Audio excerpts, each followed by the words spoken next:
Hello everyone. Good afternoon. My name is Narendra and I run my company called as I4 Investment. We are into a holistic approach towards the investors' money, managing their investments across all the asset class, starting from equity, debt, real estate, commodities. All this put together is called as a portfolio. So when this comes as a portfolio, today's topic which I would like to discuss at this point of time is all about startup investments and private equity investments. Today, it's been a trend. People have a substantial amount of money wherein they are looking for good returns with a little more risk appetite. But the best part is today there are a lot of options and avenues available wherein you can fund the startups. When you fund the startups, the advantages are many. Like if I have to say pros and cons. The first is pros. What is pros? Positives. Positives for private equity is it gives you a substantial returns more than a listed equity shares or any other asset class. Average startup can deliver you 25 to 30% as a return. These are all subjective. I'm not here to influence any startup investing here, but the only intent is to give you more clarity and information about startup investments.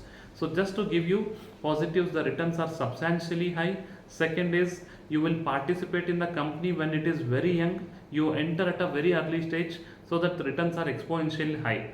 On the other side, flip side, if we have to look at what are cons, what are the risks involved, the startups might, as you know, probably there are 100 startups starting. There might be survival stages after 2 3 years. If you look at, only 5 to 6 startups would be continue to be there.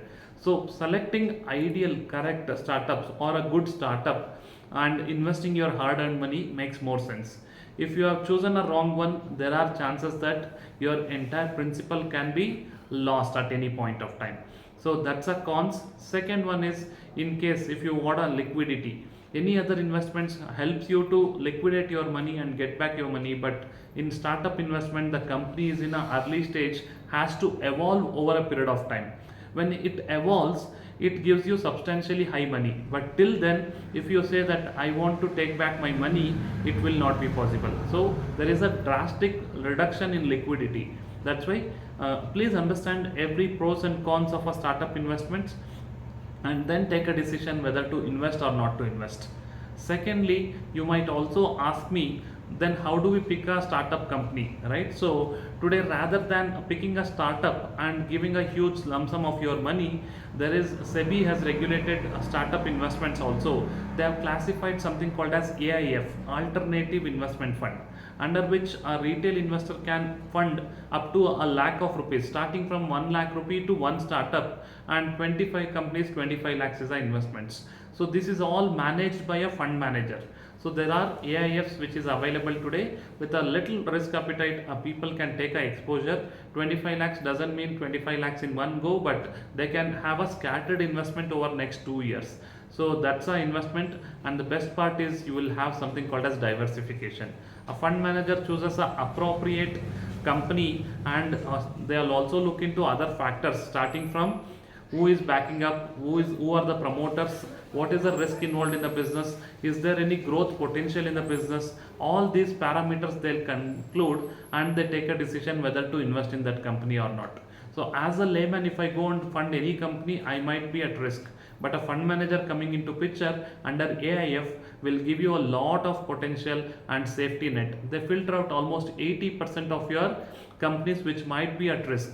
So 20% of the cream of the companies would be given offered to you, and you will be able to invest in them, and over a period of next 5 to 7 years you would be able to make a substantially high amount of returns, which could be exponential return some point of time. But please understand, do not expose yourself with starting investments into private equity. Private equity is only when you have a surplus money which you can afford not to withdraw for next 5 to 7 years. So if you say that you have 100 rupees of money, then only 10 rupees or 5 rupees should be going into private equity. Rest everything you should have an ideal balance between all the four asset class, which is equity, debt, real estate and commodities. So equity means, as you are aware, it could be shares, it could be mutual funds. Debt means you have, bank deposits, you have government of India bonds, private bonds, These are the simple investments under debt. Third is real estate. I'm sure India is well versed with real estate. All of us have some or the other kind of exposure, which might be agriculture land, which might be residential building, apartment, you name it, we have it, right? So that's something which is need to be there. And then commodity gold, which is precious metals, we call gold and silver as a commodities. After having all these assets, once you have all these assets in place, you should be in a position to look at private equity, because once you have something to fall back, you have this entire portfolio to take care, which provides you good returns and also sufficient liquidity. Private equity is a good option.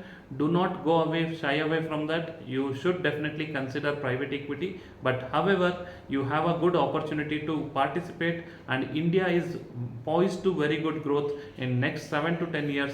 India is going to be growing at least 4 times whatever the size we have. That means, just to give you some statistics, Indian data, average Indian citizens earns, the per capita income of an Indian citizen is $2,000 today, whereas it is in China, it's around $8,000. We anticipate the same thing in India to happen, to reach $10,000 in next 5 to 7 years. Once it happens, a lot of rapid growth has to come into picture.